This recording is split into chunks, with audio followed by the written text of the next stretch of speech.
So, Caitlin Clark just posted an Instagram story, and it instantly set off a firestorm. Some fans took it as a clue, maybe even a comeback signal that she could sneak back for a playoff run. Others saw it as frustration, a quiet jab at the Fever for shutting down her season too early. But the reaction that really exploded? Fans and analysts calling it the turning point the moment Caitlin skips the rest and jumps straight into Unrivaled. The narrative caught fire fast. After sitting out for months, it makes sense people would think she'd be desperate to get back on the floor. And honestly, there are some arguments for it. But here's the reality. It's not happening. Not this time. And the reason why she won't and why she's far more likely to go in a completely different direction is actually right in front of us. This is going to be a quick breakdown, so watch until the end. You'll see why it's not only a good thing that Caitlin Clark isn't rushing into Unrivaled, but also why her next move could be way bigger. Before we dive in, hit that like button if you believe Caitlin will be back on the court before the 2026 WNBA season. Alright, let's unpack the case for Caitlin Clark in Unrivaled. Now, how could an injury like this be prevented? Believe it or not, Wnba could actually be playing in Unrivaled. And not because Unrivaled is fun to watch, just because Unrivaled is an actual development league and it could get her into game shape so that when she does go into the WNBA, there isn't as much of like a shock about getting in and playing against all the competitors because, you know, she's definitely a target out there. First glance, the Unrivaled option actually feels pretty logical. There's no scenario where Caitlin Clark rolls into next season whenever it begins completely cold. Sitting out 8 or 9 straight months without competitive basketball, that just doesn't add up. Sure, last year the downtime gave her a mental reset, but physically, from conditioning to rhythm, she needs real game action. And Unrivaled seems to check a lot of the right boxes. It's short term, it's in one spot, it only lasts a few months. And then there's the money side. The payout could be massive, especially with Unrivaled just closing a Series B round that pushed its valuation to a staggering $340 million. That's not small-time investment, that's worth it here to make noise money. With that kind of backing, it's impossible not to imagine them trying to drop a serious bag in front of Caitlin Clark. Now, maybe they didn't have it last year, but now they have deep enough pockets. They have a well that they could go to, reach in that well, pull out a big bag of money, and finally approach the big dog with a real contract. Finally approach the big dog with a real offer. Yeah, that 1 million, 2 million, 5%, that's nothing compared to what they're gonna offer CC now. If the WNBA CBA isn't finalized, you can bet Unrivaled would take their shot at Caitlin Clark. And honestly, it's easy to see why. Picture it, Clark signs on, her impact takes over, ratings explode, sponsors pile in, and suddenly Unrivaled looks like $1 billion operation. If they ever transition into full 5-on-5, they could actually start rivaling the WNBA. Remember, analysts projected Caitlin alone could have been worth nearly $1 billion to the WNBA this season if she stayed healthy. And right now, the entire league sits at a $3.5 billion valuation boosted, largely because team values more than doubled once Clark showed up. Oh yeah, adding Caitlin Clark to Unrivaled would mean packed arenas, not that Colorado bubble vibe from last year.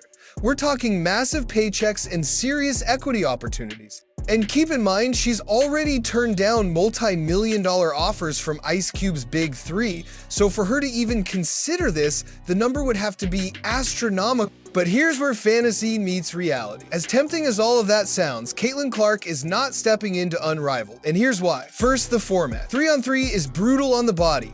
Last season, players were dropping left and right with injuries, some teams even had to forfeit games. Sure, it boosts conditioning, but the risk is sky high. Second, the competition.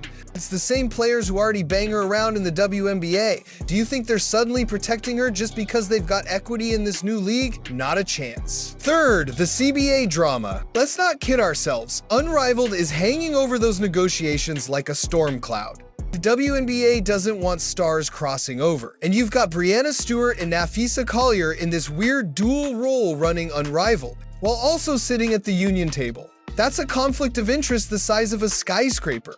And Caitlin, she's not touching that with a 10-foot pole. Fourth, branding. Clark's entire image is built on prestige, winning at the highest level, championships, legacy, no gimmicks, no sideshow. She even turned down a 3-on-3 Olympic spot. People can say it was about fatigue after that non-stop college to WNBA grind. But let's be real, if it had been a Team USA 5-on-5 invite, she's there in a heartbeat. She doesn't want the sideshow. And the same logic applies here. Unrivaled would water down her brand. And that's the real story. This all comes back to branding. And once you connect the dots, you can see what Caitlin Clark is actually more likely to do. Let's talk Nike.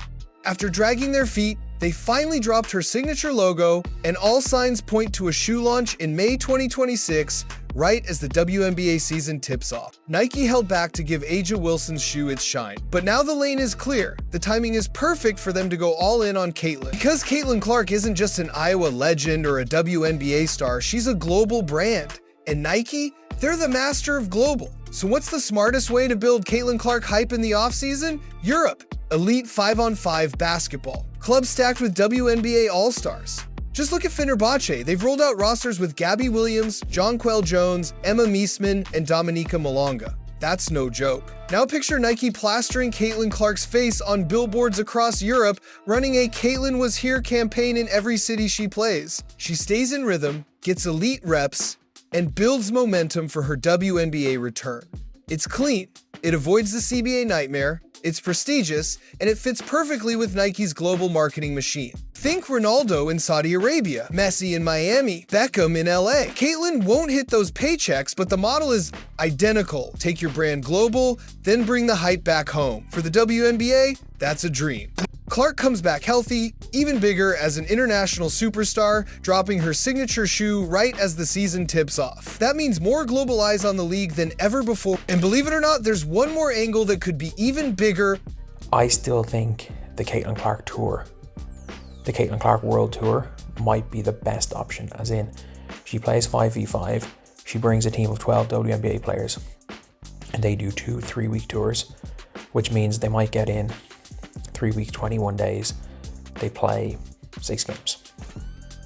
They play a game every 3 days in different cities around Europe, and then they take a break, then they do a tour of Australia and China.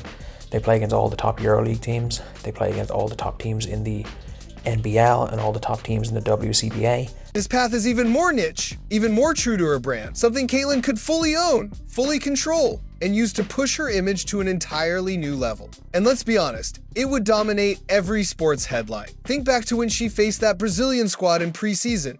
Over 1.3 million people tuned in for an exhibition. That's the Caitlin Clark effect. Fans will pay, fans will travel, and fans around the world will watch just for her. And that's the bigger picture. She doesn't need Unrivaled. She doesn't even have to play in Europe if she doesn't want to. Her brand equity is strong enough to create her own lane. Even if it's just a limited slate of exhibitions, her games, on her schedule, on her terms, it would still break through. So when you step back and weigh her choices, her brand, and the facts we have right now, the Unrivaled fantasy stops here. It's not happening. But now I want to know what you think. Could Caitlin surprise everyone? Or is this the obvious path forward? Drop your thoughts in the comments below. One thing feels guaranteed though, Caitlin Clark basketball is coming back in early 2026.